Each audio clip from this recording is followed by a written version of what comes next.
Ready start.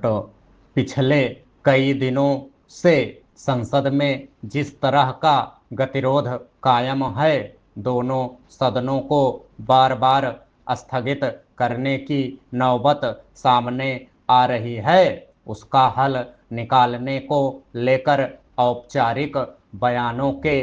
अलावा सरकार की ओर से कोई गंभीर कोशिश होती नहीं दिख रही है। सवाल यह है कि अगर एक ही मुद्दे यानी नीट प्रश्न पत्र लीक पर विरोध जताने वाले प्रदर्शनकारियों के प्रति पुलिस के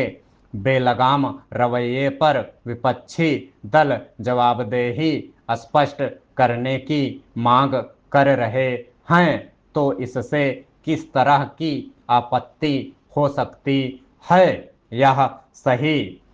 है कि प्रश्न पत्र लीक के मुद्दे पर विरोध का दायरा व्यापक होते जाने के बाद तत्कालीन केंद्रीय शिक्षा मंत्री ने आखिर इस्तीफा दिया, मगर इस मसले पर विरोध प्रदर्शन में हिस्सा लेने वाले विद्यार्थियों पर दिल्ली पुलिस ने जिस तरह बेरहमी से लाठीचार्ज किया, बड़ी संख्या में छात्र छात्राओं को चोट पहुंची, उसके लिए विपक्षी दल संसद में गृह मंत्री से जवाब की मांग कर रहे हैं। हैरानी की बात यह है कि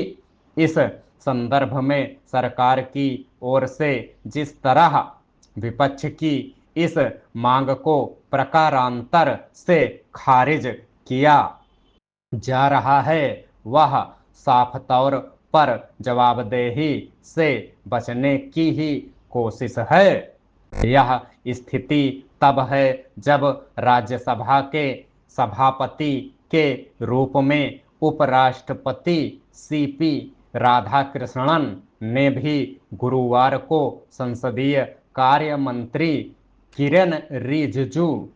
से कहा कि वे गृह मंत्री को सदन में बुलाने के अनुरोध पर विचार करें, मगर इस संदर्भ में कोई सकारात्मक प्रतिक्रिया देने के बजाय विपक्षी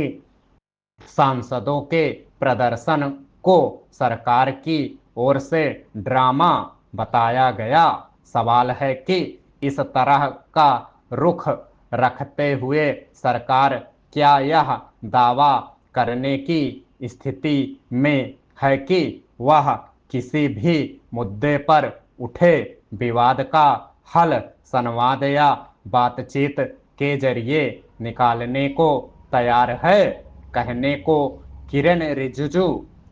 ने परिसीमन के मुद्दे पर विपक्ष के नेता राहुल गांधी से बातचीत करके समर्थन मांगा, लेकिन वहां भी प्रस्तावित विधेयकों पर सर्वदलीय बैठक बुलाने की मांग पर सहमति नहीं बन पा रही है। सरकार अगर किसी भी मुद्दे पर विपक्षी दलों की उपेक्षा कर या उनकी राय को दरकिनार कर एक तरफा तौर पर अपनी मर्जी के मुताबिक कोई हल निकालने के बारे में सोच रही है, तो इसे कैसे देखा जाएगा। एक तरफ सरकार अपनी सुविधा से संवाद का स्वरूप तय करना चाहती है या फिर इसकी जरूरत को गैर महत्वपूर्ण मानती है। दूसरी ओर राष्ट्रीय स्वयंसेवक संघ के प्रमुख मोहन भागवत स्पष्ट तौर पर बातचीत करने को ही प्राथमिक और लोकतंत्र का तकाजा मानते हैं। गौरतलब है कि मुंबई में नई पीढ़ी के बच्चों के साथ बातचीत के दौरान भागवत ने यह अहम टिप्पणी की कि जेन जी देश विरोधी नहीं है और विरोध प्रदर्शन भी संवाद का वैध तरीका और लोकतंत्र में सहमति बनाने का एक जरिया है।